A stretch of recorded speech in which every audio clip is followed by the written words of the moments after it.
Esse é o nosso assunto de hoje. E o que nós queremos dizer com esse assunto, descobrindo Cristo no Gênesis? Esta imagem que você está vendo aí é uma imagem real do episódio que eu vou mostrar para você. Pode colocar a imagem. Esse é o falecido Dr. Ravi Zacarias, um dos maiores apologetas cristãos que nós conhecemos, e do lado está um jovem ateu que o abordou numa palestra.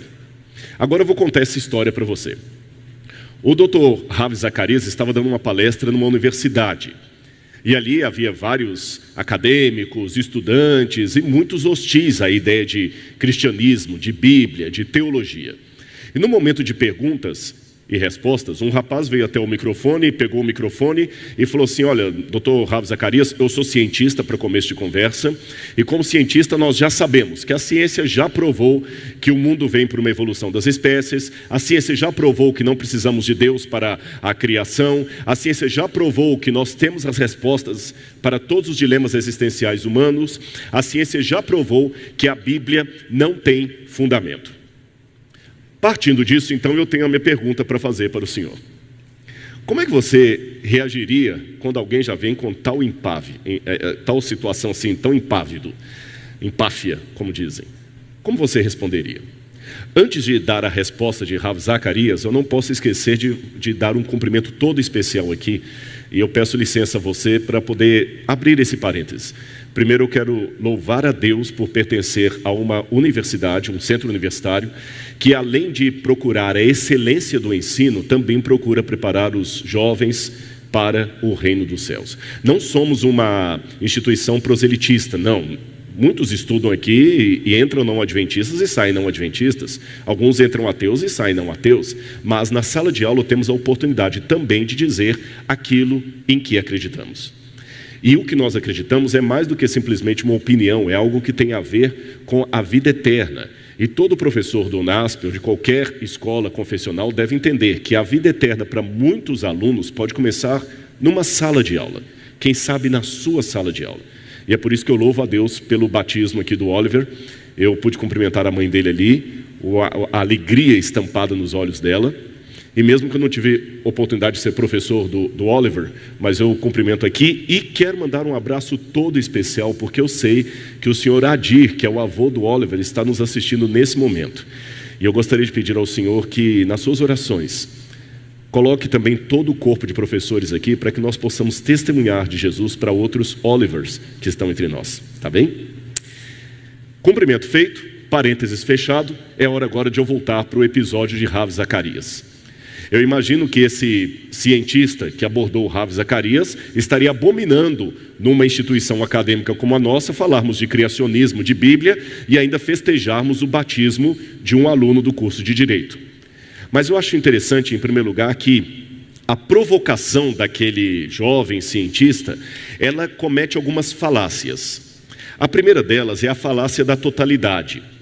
Nós cientistas já descobrimos, a ciência já descobriu. Deixe-me colocar alguma coisa para você aqui como introdução antes de eu entrar no texto bíblico. Ciência enquanto autoridade não existe. Enquanto entidade autoritativa não existe. O que existem são homens e mulheres que trabalham com o método científico e eles divergem entre si. Eu vou explicar para você melhor o que isso quer dizer. Por exemplo, eu não posso dizer que a pedagogia diz que. Porque se eu falar a pedagogia diz que, há alguns pedagogos que são da linha de Montessori, outros pedagogos que são da linha de Paulo Freire, outros pedagogos que são da linha A, B, C, de Piaget, e às vezes eles discordam. Um pedagogo acha que o método de ensino mais eficaz é o X, enquanto o outro acha que é o Y. Mesmo no desenvolvimento das crianças, os pedagogos divergem. Então o que você pode dizer para ser fiel é: alguns pedagogos afirmam isto, e não a pedagogia afirma. Quando eu digo, por exemplo, a Igreja Católica é contra o aborto em todas as suas formas, esta é uma afirmação correta, ainda que você discorde dela. Por que ela é correta? Porque a Igreja Católica é uma instituição juridicamente constituída, com um quartel-general chamado Vaticano e um chefe da Igreja chamado Papa, que emite documentos oficiais que valem para toda a Igreja Católica em redor do mundo. Mesmo que haja católicos que discordem daquilo, a opinião oficial da Igreja existe. Agora, qual é o quartel-general da ciência? Qual é o Vaticano da ciência? Quem é o chefe mundial da ciência que pode emitir um documento em nome dela que todos são obrigados a consignar? Então, como você vê, não pode dizer assim, a arqueologia afirma isso, a teologia afirma isso, não. São pessoas com aquela área que afirmam. Então, aquele homem foi um pouco arrogante ao dizer para Ravi Zacarias, a ciência já provou que não é isso, que não é isso, que não é aquilo. Mas Ravi Zacarias, de maneira clássica, falou com ele, olha, há muitos expertos em ciência que discordam de você. E ele mostrou um texto desse autor aqui que eu quero mostrar para você. David Belinsky. David Belinsky escreveu um livro, eu li esse livro, A Ilusão do Diabo, The Devil's Delusion, e ele, curioso, ele é um agnóstico, ele não é um religioso. E ele mostra como o ateísmo, ele faz uma crítica séria ao ateísmo e às suas supostas pretensões científicas. Deixe-me mostrar para você aqui, num dos trechos de David Belinsky. Esse trecho que foi citado por Ravi Zacarias não está no livro que é a obra magna dele, mas está no seu site. David Belinsky, eu repito, é um cientista matemático conceituado de Oxford e ele é agnóstico, ele não é religioso, ele não acredita na Bíblia, ele não acredita na criação. Percebem? Então não estou apresentando um texto de um criacionista. Estou apresentando um texto de alguém que não é religioso e tem degrees acadêmicos. Veja o que ele escreveu. Vou colocar para você aí na tela. Alguém forneceu prova da inexistência de Deus? Nem de perto. A cosmologia quântica explicou o surgimento do universo e por que ele está aqui? Nem de perto. Nossas ciências explicam que o nosso universo parece ser... Eu vou ter que descer um pouquinho aqui para poder ler. Pessoal, só um minutinho. Nossa ciência explica por que o nosso universo está ajustado para permitir a vida aqui, nem de perto. Os físicos e biólogos estão dispostos a aceitar que em alguma coisa, desde que não seja um pensamento religioso, nem perto bastante. O racionalismo e o pensamento moral nos fornecem uma compreensão do que é bom, do que é moral, não bastante. O socialismo, o secularismo, obrigado. O secularismo, vocês viram a foto do óculos? Você que está em casa, volta para mim aqui. Eu quero contar para você um provérbio que não está em Salomão, mas se ele vivesse 2 anos a mais, ele escreveria, pensando já no tempo da internet. Aqui, quando você faz ao vivo, não tem tempo de editar, o provérbio salomônico seria mico. Aqui se faz, aqui se paga. E eu vou contar para a igreja um segredo. Eu agora estou usando uma lente de contato no olho. Só que justamente hoje eu não coloquei. É aquele negócio do olho de lince, né? Então eu vou fazer o seguinte, eu vou descer para ler calmamente para você que está em casa. Pode colocar na tela, por favor. Pode colocar na tela. David Belinsky, veja o que ele disse. Repito, agnóstico, que está ali bem perto do ateísmo. Alguém forneceu prova da inexistência de Deus? Nem de perto. A cosmologia quântica explicou o surgimento do universo ou por que ele está aqui? Nem de perto. Nossas ciências explicaram por que o nosso universo parece estar ajustado para permitir a existência da vida? Nem de perto. Os físicos e biólogos estão dispostos a acreditar em alguma coisa, desde que não seja um pensamento religioso? Perto bastante. O racionalismo e o pensamento moral nos forneceram uma compreensão do que é bom, do que é certo, do que é moral? Não bastante. O secularismo no terrível século XX foi uma força para o bem? Nem de longe. Existe uma ortodoxia estreita e opressora nas ciências? Perto o suficiente. Algo nas ciências ou sua filosofia justifica a alegação de que a crença religiosa é irracional, nem mesmo no campo de apostas. O ateísmo científico é um exercício frívolo de desprezo intelectual? Com certeza, escreveu David Belinsky. Bom, então como você pode ver, é um notório engano achar que todos aqueles que são de ciência são exatamente contrários à Bíblia Sagrada. Eu quero mostrar para você agora um outro posicionamento desses bem arrogantes por um dos grandes ateus e opositor do cristianismo, chamado Bertrand Russell, um dos gênios do século XX, mas ateu e oponente ferrenho ao cristianismo. Ele falou muito de unicórnios e do bule voador. Eu vou explicar para você o que é o bule voador de Bertrand Russell. Ele dizia o seguinte: olha, esse negócio de afirmar que Deus existe, isso é ridículo. E não pertence a nós, cientistas, provar que ele não existe. Por exemplo, se eu disser que acredito em unicórnios, você não pode provar que eu estou errado. Você não tem como provar que unicórnios não existem. Mas eu não conheço nenhum crente que acredite em unicórnios. E ele fez uma parábola. Ele falou: vamos imaginar agora uma outra coisa. Suponhamos que eu diga que estamos tomando chá agora, Bertrand Russell, tomando o velho chá inglês. Vamos imaginar que tenha um bule voador em torno do sol, e que esse bule voador é responsável pelo bule que está aqui em minhas mãos. Você acredita nisso? Nenhum religioso acreditaria nisso. Agora, tudo bem. Da mesma maneira, dizer que existe um Deus. Só que aqui, Bertrand Russell comete uma falácia por equivalência, falsa equivalência. Ele quer dizer que o fato de eu não provar que unicórnios não existem, estaria na mesma patamar de dizer que Deus existe sem poder provar. Mas isso, repito, é uma falácia. E o problema da falácia é que ela parece estar certa, ela tem elementos de verdade, mas está errada. Eu vou explicar numa comparação e você vai entender. Filhotes de gatinhos são felpudos e graciosos. Filhotes de cachorro também são felpudos e graciosos. Nem por isso eu posso dizer que cachorros são gatos. Perceberam? Todos os seres humanos igualmente sangram. Logo, todos os seres humanos são igualmente, o pleonasmo é proposital, igualmente iguais. Também isso está errado. Há pessoas que são diferentes umas das outras, embora sejam todos seres humanos. É esta falácia que ele comete ao equiparar a suposta existência de um bule voador à crença cristã em Deus. Eu vou colocar de novo na tela mais um texto para você entender. Preste atenção no que está aí. Bertrand Russell aplicava que desde que as ciências começaram ali na época de Galileu Galilei, século XVI, o método científico foi o mais implacado. E o método científico é aquele que nos permite falar de verdades científicas. E o método científico passa, grosso modo, por 4 etapas. E nós vamos ver as 4 etapas aqui. Você está vendo aí na sua casa, e o que você não está vendo aí, que eu estou abaixando aqui para poder não cometer o mesmo erro, e ler aqui para a igreja que está comigo.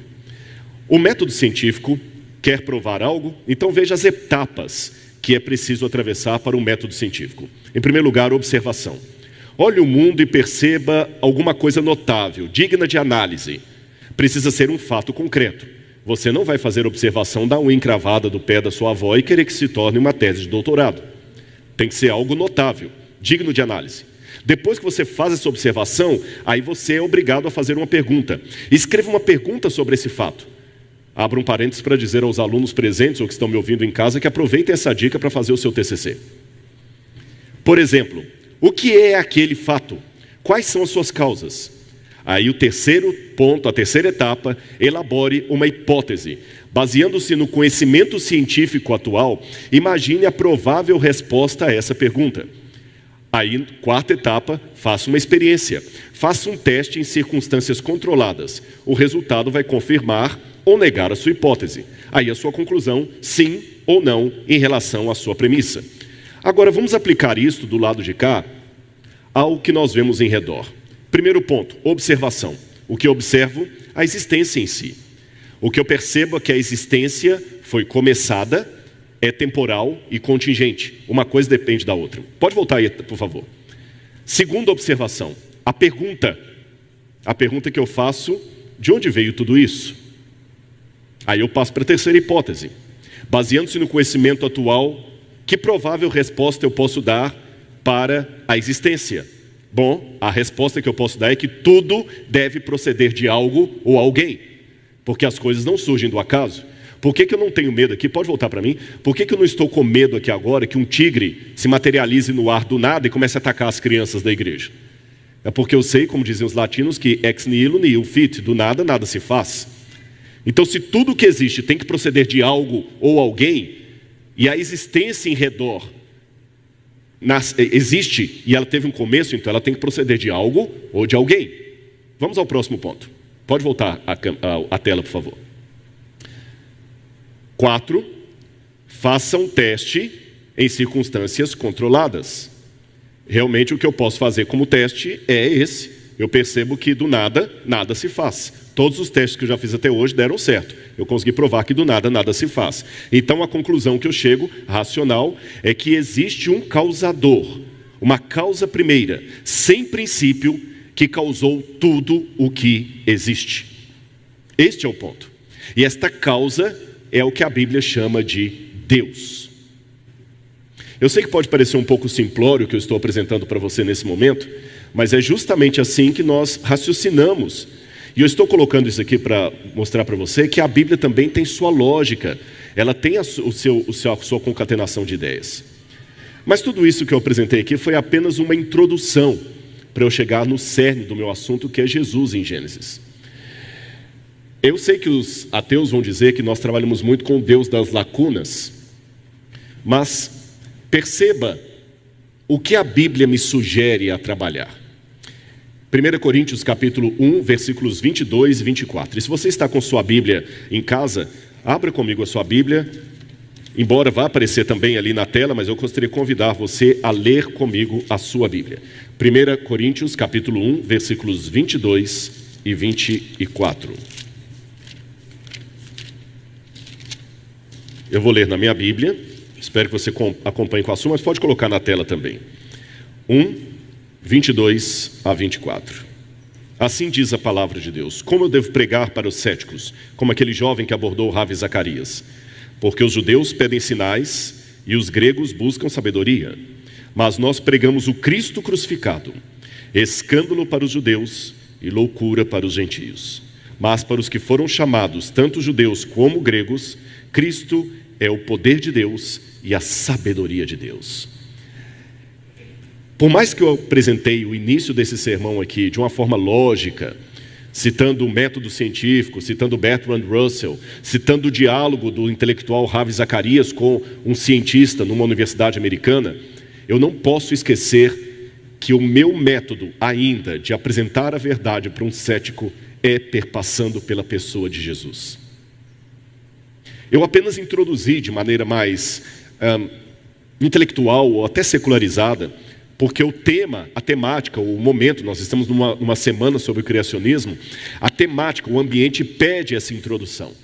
Mas essa introdução não pode fazer com que eu perca o cenário mais importante, que Cristo ainda é o melhor argumento, o melhor método, o melhor exemplo que eu posso usar para pregar para um ateu, para um agnóstico, para um cético, para qualquer pessoa, quer tenha ou perca a sua fé. Eu quero citar mais um pensamento da autora Ellen White, que me impressiona muito nesse sentido, e é por isso que eu sigo apresentando Jesus. Veja o que ela nos sugeriu. Discursos teóricos são essenciais para que as pessoas possam ver a cadeia de verdades, elo após elo, unindo-se em um todo perfeito.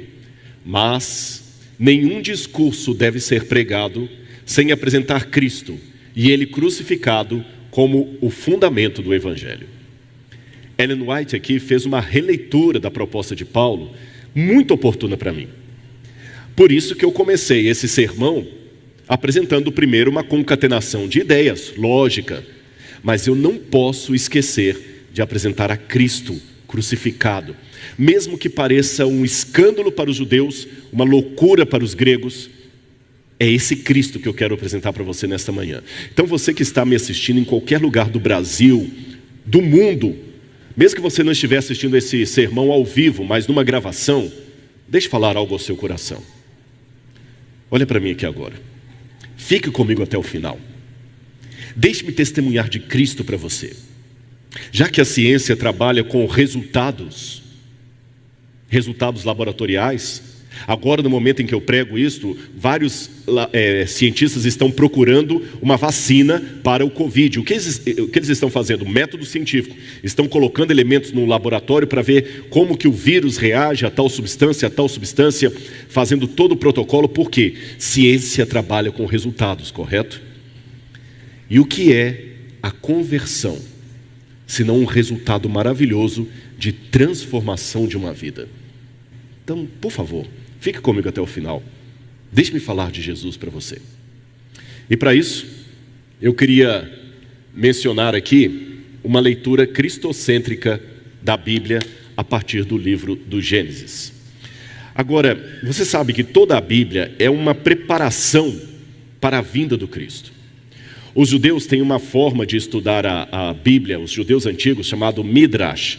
Midrash significa uma releitura de toda a Tanakh, da Torá, da Bíblia Sagrada, das Escrituras, a partir da ótica do Messias que eles estavam esperando. Então o que eu quero propor para você aqui é pregar de ciência, de criação, mas fazendo essa ótica, através do Cristo. Onde estaria Jesus no livro do Gênesis? Você está vendo aí a imagem na sua casa, pode colocar, o Gênesis. O que ele me diria sobre Jesus? Como eu posso encontrar Jesus ali? Apenas uma advertência. Você está vendo aí uma imagem do que eu não estou pretendendo defender nessa manhã. Eu sei que há alguns sites de pessoas tentando achar supostas verdades criptografadas nas letras do Gênesis.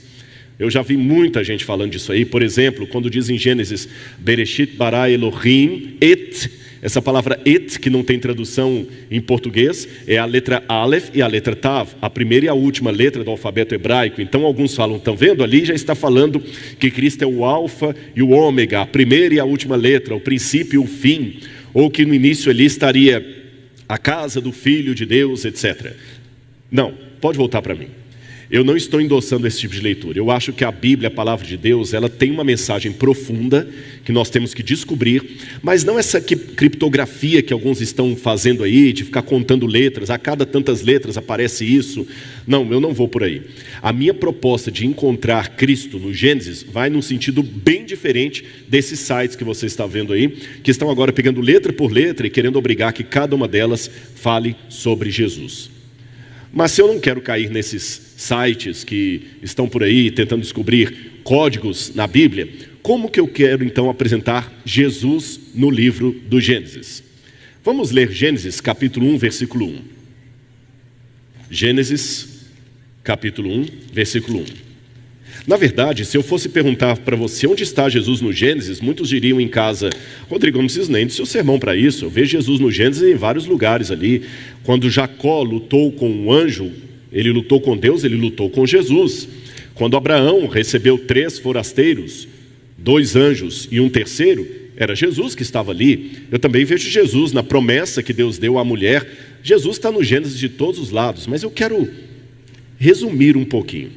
Onde estaria Jesus no primeiro capítulo do Gênesis? Ora, quando fala que Deus criou os céus e a terra, é Jesus criando. Mas onde estaria Jesus aqui no primeiro versículo? A Bíblia diz, no princípio criou Deus os céus e a terra. Onde estaria Jesus aqui?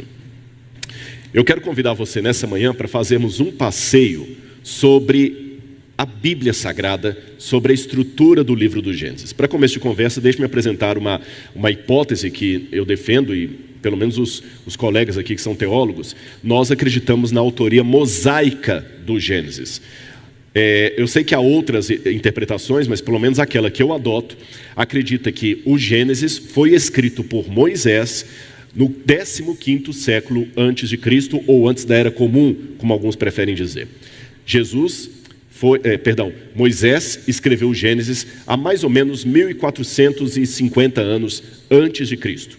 Em outras palavras, eu tenho pelo menos 3.450 anos que esse livro foi escrito. Mas raciocine comigo um pouco, mesmo você que acredita que Moisés escreveu o Gênesis. Como você acha que Moisés escreveu o Gênesis?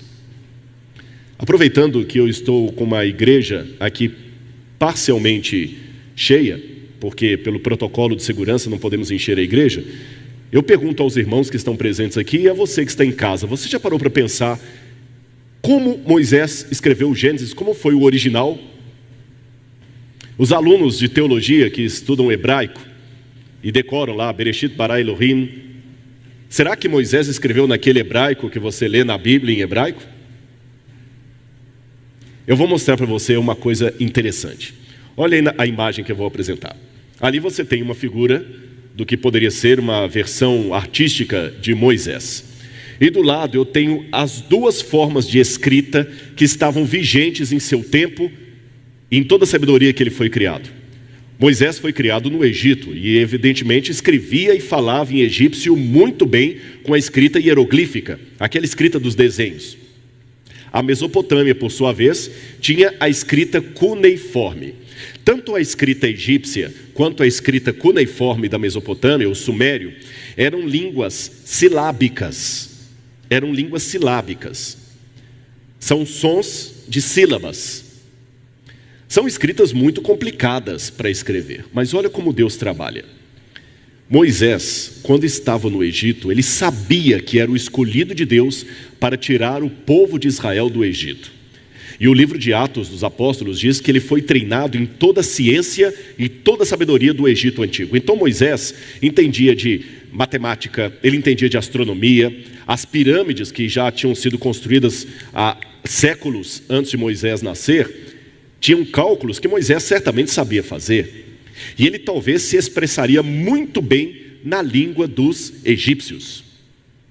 E com toda esta segurança de conteúdo, de cultura, de sabedoria, de PhD, Moisés pensou que ele mesmo poderia liderar o povo numa revolta, e um belo dia ele matou um soldado egípcio. E Deus olhou lá de cima e falou assim: Moisés, não é por aí.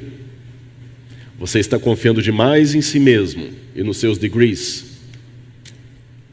Deus não queria que Moisés matasse aquele homem, mas Deus, como um bom especialista em reciclagem, consegue tirar bênçãos daquilo que ele não desejou. Moisés acabou tendo que fugir para o deserto. E ficou 40 anos no deserto. Sabe por quê? 40 anos para esquecer a cultura egípcia. Quando a Bíblia fala que Moisés disse: Senhor, eu não posso ir porque eu sou pesado de língua, não é que Moisés era gago. Há pessoas que pensam que Moisés era gago. Uma vez eu vi um colega contando uma piadinha lá em Israel, que ele falou assim: puxa vida, eu sou israelense, mas eu admito, a terra da promessa ela é tão desértica, tão feia, vocês no Brasil têm coisa tão mais linda. Aí alguém deu uma explicação, porque quem vai para Israel no primeiro momento se decepciona. Terra da promessa, mas só deserto, Negev, 63% deserto. Aí alguém contou que Moisés era gago. E por ser gago, Deus o orientou que a terra da promessa era o Canadá. Mas quando ele começou a falar: nós vamos para KKKKKKK, alguém perdeu para dizer: escreve Canaã. Mas na verdade não era gagueira o problema de Moisés. O pesado de língua é que ele tinha perdido a fluência no egípcio. E olha como Deus é sábio.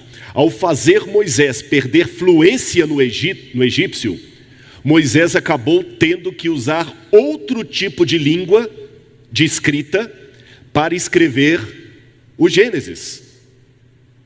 Ele tinha que usar uma escrita mais rudimentar, mais simples.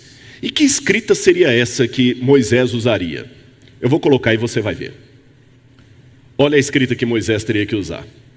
Essa linguagem que vocês estão vendo aí é a linguagem dos mineiros, não os que nasceram em Minas Gerais. Em cima você tem a linguagem egípcia. Estão vendo como é que ela é mais bem desenhada? Embaixo você tem a linguagem que os mineiros usavam na península do Sinai, que trabalhavam em minas de cobre do Sinai. Olha como parece até garrancho de criança que ainda está aprendendo a escrever. Ali você tem 4 fotografias dessa escrita, como foi encontrada em algumas pedras. Essa escrita rudimentar de pessoas simplórias era chamada de escrita alfabética, porque ela substituía as sílabas por letras. Aí você era uma forma de traduzir em linguagem alfabética aquela língua complicada dos egípcios. Em Canaã também teve uma língua dessa. Ela é chamada de proto-sinaítica e proto-cananita. provavelmente dessa língua que os fenícios depois inventaram o alfabeto que nós usamos até hoje. Agora veja que fantástico isso que eu quero mostrar para você. Olha como é que ela foi desenvolvendo. Os egípcios, por exemplo, quando queriam usar um determinativo de um boi, desenhavam um boi. Mas olha como os trabalhadores das minas do Sinai, gente simples, rude, com quem Moisés convivia, não tinham condição de desenhar tão bem aquele boi dos egípcios, e eles queriam fazer uma língua para eles. Continue com a tela aí para você entender. Você sabe o que é onomatopeia? Onomatopeia é quando você imita o som de um animal. Volta para mim aqui. Por exemplo, você sabe que até onomatopeia varia de país para país. A gente fala no Brasil que cachorro late, a gente faz como? Uau, uau, uau, uau, uau, uau. Cachorro americano não late assim. É vuf, vuf, vuf. Já viu historinha de criança que eles desenham? É assim. Por exemplo, risada. Como é que a gente faz você está escrevendo um WhatsApp para a pessoa lá. Como é que você faz a onomatopeia de uma risada? Em português. KKKKKK. Ou então RS, RS, RS. Não é assim? Ou então au, au, au, né? Assim que nós imaginamos a risada. KKKKK. Sabe como é que eles imaginavam a risada em hebraico?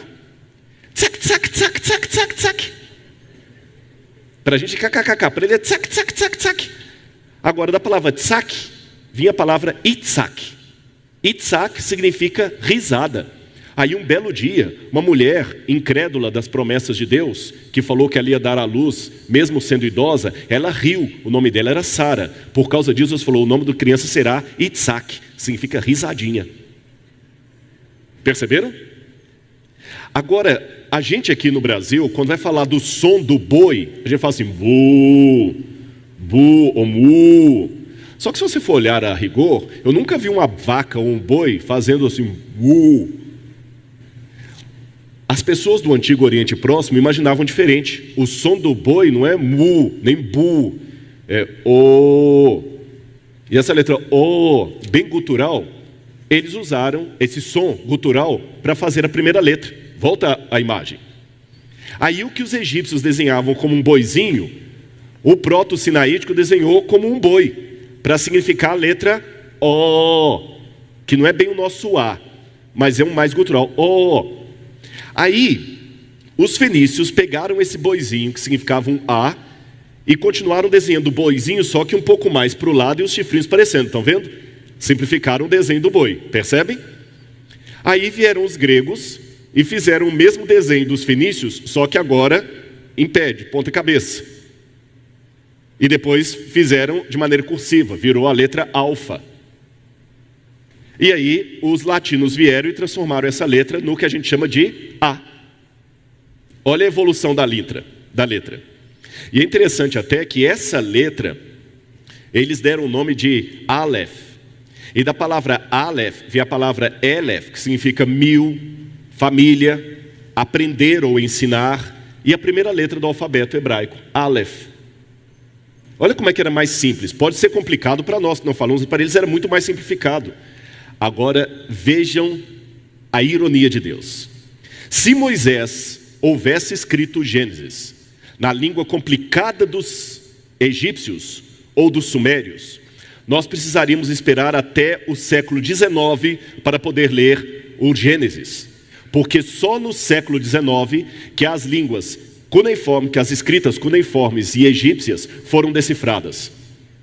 Somente nessa época, por Henry Rawlinson e François Champollion. Mas Moisés, orientado pelo Espírito Santo, escreveu o Gênesis numa língua de provincianos, no proto-sinaítico, numa língua alfabética. E graças a essa simplicidade de Moisés, orientada pelo Espírito Santo, nós não precisamos esperar até que Champollion viesse para que pudéssemos ler o livro do Gênesis. Nós podemos ler o livro do Gênesis porque a língua alfabética nunca deixou de ser usada. Vocês estão percebendo como é que o Espírito Santo trabalha de maneira maravilhosa? Mas vamos continuar ainda aqui. Olha que interessante isso para os professores. Uma das práticas que havia no antigo Israel é que, para incentivar as crianças a aprender essas letras do alfabeto, eles faziam bolos com o formato da letra e mandavam a criança falar. Quando ela acertava, ela tinha o direito de dar uma mordida no bolo. Então, numa época em que a comida tinha um valor significativo para a criança, ele errava, não podia comer o bolo. Mas se ele acertasse, ele podia dar uma mordida na letra. Aí você vê, coloca aí na tela por favor, porque que várias vezes na Bíblia, em várias passagens, você tem a expressão de Deus mandando o profeta comer do livro sagrado. Tomei a tua palavra e a comi, ela me parecia mel na boca, porque esses bolos geralmente eram adoçados com mel. Mais outra coisinha que eu queria ensinar para vocês da língua antiga. Aquele número 1 ali é como os egípcios usavam para escrever a palavra casa. Você lê per em egípcio. O número 2 é como o proto-sinaítico começou a usar o mesmo símbolo de maneira mais simples. E ele chamava de beit, porque beit é casa em hebraico. Só que eles não moravam em casas quadradas, eles moravam em tendas. Então, número 3, o beit passou a ter o formato de uma tenda. Estão vendo ali? O triângulozinho. Depois ele acabou se transformando até virar a nossa letra B. Agora, essa mesma letra beit é também a preposição de estar em. Volta para mim que eu vou explicar para você. A maior parte do dia ele passava na tenda. A tenda era o seu abrigo. Era na tenda que ele recebia os amigos. Era na tenda que ele dormia. Era a tenda que o protegia do vento, do sol quente. Então, o melhor lugar para estar é na tenda. Sendo assim, a palavra beit, que virou a letra beit, significa para ele estar em, uma preposição. Aí em hebraico eles transformaram isso numa preposição. Outra letra, a letra resh. Eles escreviam no início como se fosse uma cabeça, porque resh lembra rosh, que é cabeça. Depois foi transformando até virar na forma como se escreve no hebraico de hoje. Agora, os egípcios, quando iam falar da criação, eles começaram, pelo menos uma das versões, com a seguinte expressão que está em egípcio ali, para vocês: Zep, Tep, Je. Mesmo que você não saiba ler egípcio, veja que ao escrever Zep, Tep, você tem uma cabeça desenhada, significando a primeira ocasião, os tempos primordiais. Moisés certamente conhecia essa influência egípcia. Ele estava acostumado a falar assim. Deixe-me dizer para você como é que o Espírito Santo inspirou a Bíblia Sagrada. A Bíblia é Deus falando com sotaque humano. Então Deus falou com Moisés de uma forma que ele pudesse compreender, partindo do conhecido para o desconhecido. Agora veja como ele escreveu o Gênesis. No princípio criou Deus os céus e a terra. Aquela primeira letrinha que está marcada de vermelho ali é a letra beit, que eu falei que significa casa, ou a preposição. E é interessante uma coisa, irmãos. Na atual edição do Aurélio, é dito que existem 140 mil palavras em português. O Priberan ainda coloca outras variantes. Numa outra edição do dicionário Sais, diz que há 190 mil palavras. Alguns falam mais de 228 mil palavras, pelo menos na introdução. Volta para mim, o português, com suas 150, 190 mil palavras, é uma língua rica, é ou não é? É muito rico o português. Imagine, nós temos no dicionário, alguns colocam 190 mil palavras à sua disposição para compor todas as frases. Agora, mesmo sendo uma língua tão rica, às vezes uma palavra tem vários significados. Concordam comigo? Por exemplo, olha aí. O que significa a palavra pena? Pena pode significar pena de pássaro, pena de inscrever, pena de pênalti, penalidade máxima. Pode significar sobrenome, Afonso Pena.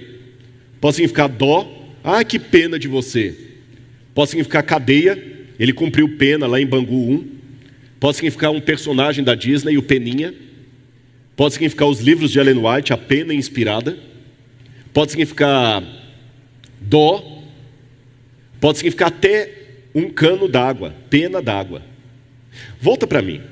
Se o português, que é uma língua tão rica, uma palavra pode ter tanto significado, imagine como seria no hebraico de Moisés. Só para você ter uma noção, vou colocar aí na tela. O hebraico bíblico teria algo em torno de 8.100 palavras. O português tem 190 mil palavras. O hebraico bíblico tem apenas 8.100 palavras. Se no português, com 190 mil palavras, um termo pode ter tantos significados, imagine em hebraico. Aquela preposição be que eu falei para vocês pode significar em hebraico em, no, por, com, pelo, em razão de, por causa de. E a palavra reshit, que vem logo em seguida, pode significar princípio, cabeça, primazia, primogênito, primeiro. Volta para mim, viu quantas coisas significa a palavra princípio? Vamos ver se você decorou bem em casa. Vou repetir. Coloca aí de novo na tela. A primeira palavrinha, be, que está sinalizada de vermelho ali, é uma preposição que pode ser traduzida como em, no, com, por, pelo, em razão de, por causa de. E a palavra reshit, princípio, pode ser traduzido como princípio, cabeça, primazia, primogênito, primeiro. Agora que você já sabe disso e decorou, vamos ler como Paulo interpreta tudo isso. Abra sua Bíblia comigo em Colossenses capítulo 1, versículos 13 a 18. Colossenses 1, versos 13 a 18. E eu vou deixar de propósito para você aí na tela esse mesmo texto com algumas palavras em vermelho e azul. Olha o que Paulo escreveu. Paulo sabia muito hebraico. Ele nos transportou do reino das trevas, ele nos libertou do poder das trevas e nos transportou para o reino do seu Filho, em quem, ou no qual, temos a remissão dos nossos pecados. Ali no ou em está a preposição be. Ele, Cristo, é a imagem do Deus invisível, o primogênito de toda a criação. Você se lembra que um dos sentidos da palavra reshit é a palavra primogênito? Pois nele, em ele, preposição be, foram criadas todas as coisas, nos céus e sobre a terra, as visíveis e as invisíveis, sejam tronos, sejam soberanias, quer principados, quer potestades. Tudo foi criado por meio dele, de novo a preposição be, por meio dele e para ele, por causa dele, de novo a preposição be. Ele é antes de todas as coisas, ou seja, ele é o primeiro. Primeiro é um dos sentidos da palavra reshit. Ele é a cabeça da igreja. Cabeça é um dos sentidos da palavra reshit. Ele é a cabeça do corpo que é a igreja. Ele é o princípio. Princípio é um dos sentidos da palavra reshit. Para em todas as coisas terá... ele é o princípio, o primogênito dentre os mortos. Primogênito é uma das palavras reshit. Para ter a primazia em todas as coisas. Se você olhar bem na tela, você vê que eu coloquei em azul todos os sentidos que o dicionário hebraico permite traduzir a palavra reshit. Reshit significa primogênito, significa cabeça, significa antes de tudo, significa princípio, significa primazia. A preposição be, que está antes, significa por, em, por meio de, por causa de. Volta para mim. O que eu aprendo dessa leitura que Paulo faz do Gênesis? De acordo com Paulo, quando Moisés escreveu, no princípio criou Deus os céus e a terra, Moisés não estava falando apenas de um tempo, não era algo do tipo, era uma vez, no começo de tudo, não. Moisés não estava falando necessariamente de uma entidade temporal, de uma entidade espacial. Moisés estava falando de uma pessoa. Através de uma pessoa chamada princípio, Deus criou os céus e a terra. Por causa de uma pessoa chamada princípio, Deus criou os céus e a terra. Em uma pessoa chamada princípio, Deus criou os céus e a terra. Porque todos os sentidos hebraicos da palavra princípio, Paulo aplica a Cristo. Ele é o cabeça, ele é o primogênito. Todos os sentidos, tudo que você pode usar de termo para traduzir reshit, Paulo aplica a Cristo. E é por isso que a Bíblia diz que Cristo é o princípio da criação de Deus, Apocalipse 3, verso 14. Em João capítulo 1, verso 1, no princípio era o verbo. Ele era o princípio. Também Marcos capítulo 1, versículo 1 diz, princípio do evangelho de Jesus Cristo. E Mateus capítulo 1, versículo 1 diz, livro do Gênesis, da genealogia de Jesus Cristo. O que eu aprendo com isso? Todos os autores do Novo Testamento liam o antigo sob a ótica de Cristo, ou através dos óculos de Jesus Cristo. Esta é a leitura cristocêntrica. Agora, eu acho interessante o que disse um grande autor, que é um dos mais renomados especialistas na área de cosmologia, Sir James Jeans. Ele falou: quanto mais a ciência estuda o universo, nosso universo mais se parece com um religioso, ele se parece mais com um pensamento do que com um relógio. E uma das traduções para a palavra pensamento é a palavra logos. E Cristo é o logos, o pensamento de Deus. Você que está em casa, percebeu a leitura paulina de Gênesis 1, verso 1? É uma leitura pessoal. E o que isso significa? Quando Paulo lia o Gênesis, ele não lia apenas como um relato das origens. Ele lia como a história de alguém que ele conhecia pessoalmente, que apareceu para ele no caminho de Damasco, que o chamou. É assim que nós temos que ler a Bíblia. Todo aquele que se diz criacionista não pode ficar lendo a Bíblia apenas sob a ótica da ciência, da lógica, embora ela tenha o seu lugar, a concatenação de ideias, eu disse isso no início, mas eu tenho que ler através de Jesus, uma leitura cristocêntrica da Bíblia, através de alguém chamado Reshit. Deus criou os céus e a terra, e Ele criou a mim e a você também. Agora, para eu dizer isto, eu tenho que lembrar algo importante. Jesus certa vez estava com os discípulos e fez uma pergunta para eles. Olha a pergunta de Jesus aí na tela. Quem dizem os homens que eu sou? Irmãos, essa pergunta foi feita quando Jesus estava para as bandas de Cesareia de Filipe, um lugar promíscuo, pagão. E Jesus se assentou com os discípulos, olhou aquelas pessoas perdidas, andando de um canto para outro, e perguntou: quem dizem as pessoas que é o Filho do Homem? Os discípulos responderam: bom Senhor, uns falam que o Senhor é João Batista que ressuscitou, e outros: eu ouvi falar que o Senhor é um dos profetas. Muito bem. Mas Senhor, desculpe-me, por que o Senhor vai fazer essa pergunta aqui em Cesareia de Filipe? Bom, porque eu quero saber o que eles estão dizendo que eu sou por causa de vocês. Se você olhar bem, as respostas que os discípulos deram não são pejorativas. Quando Jesus perguntou o que as multidões estão dizendo que eu sou, eles vão falar: uns estão falando que o Senhor é um falsário, que o Senhor é um falso profeta, que o Senhor é um falastrão, que o Senhor é um falso curandeiro. Eles não disseram isso. Eles disseram coisas bonitas sobre Jesus, foi ou não foi? O Senhor é um profeta. Dizem que o Senhor é até João Batista que ressuscitou.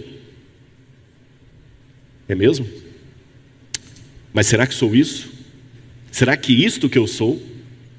Em outras palavras, meus irmãos, para não ficar apenas no ponto de vista da curiosidade, eu tenho que fazer uma pergunta para você.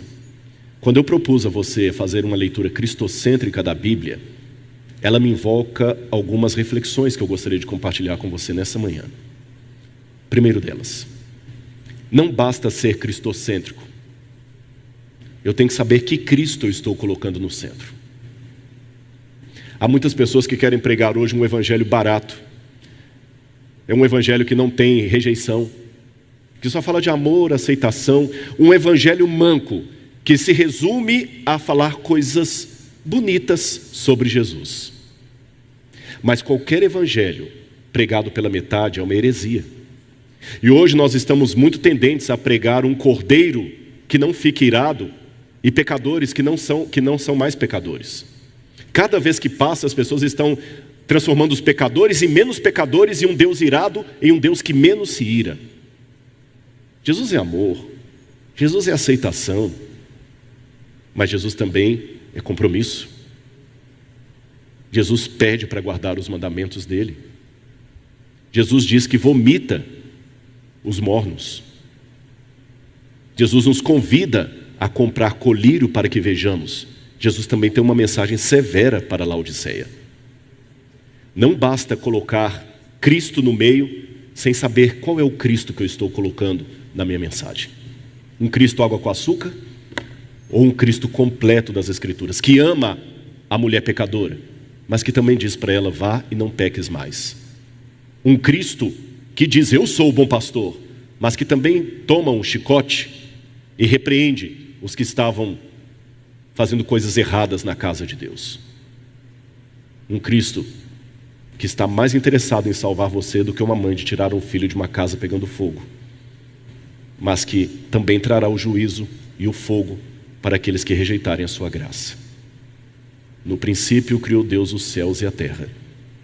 Este é o retrato, a fotografia de alguém que me ama, que ama você, e que é por sua causa, e que por sua causa veio a esta terra morrer por nós. Através desse princípio, desse reshit, eu quero ter a minha vida.